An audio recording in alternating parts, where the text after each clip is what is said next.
We're here with Rudy Fernandez, a former special advisor in the George W. Bush White House, a Republican in Florida. What are you hearing today? Well, very high turnout throughout the country, and here in Florida especially, particularly among Hispanic voters.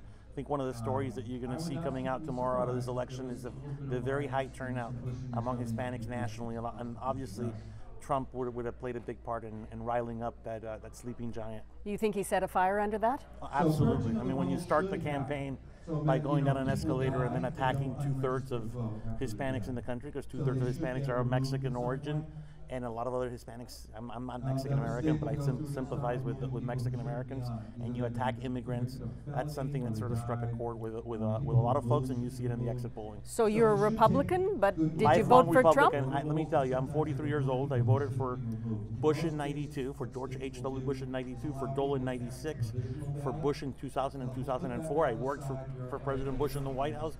I worked for the McCain campaign and voted for McCain, voted for Romney, and I tell you all that because it pained me, and I have 101 differences with Hillary Clinton, but I voted for Hillary Clinton in this election. A Republican voting for a Democrat. First time in my life that I voted that for a Democrat. That must have been painful. It was rather easy because I think the choice here was very clear.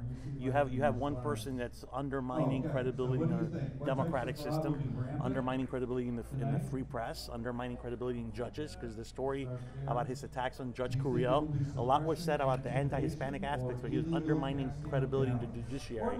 I think he's dangerous for our system. But Rudy, how do you think that is going to affect the vote here in Florida? Some say that the changing demographics mean Republicans can't win this state anymore.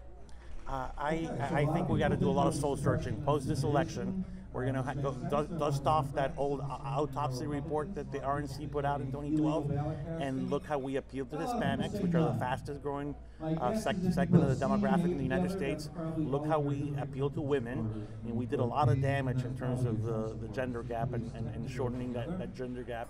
And look how we grow our base. We can't continue relying on non-college educated white men, which is the base of the Trump vote this election. Do you think Clinton's going to take the state? I think Clinton wins Florida, yes, and she obviously will win the election. Rudy, thank you very much. It's a pleasure to meet you.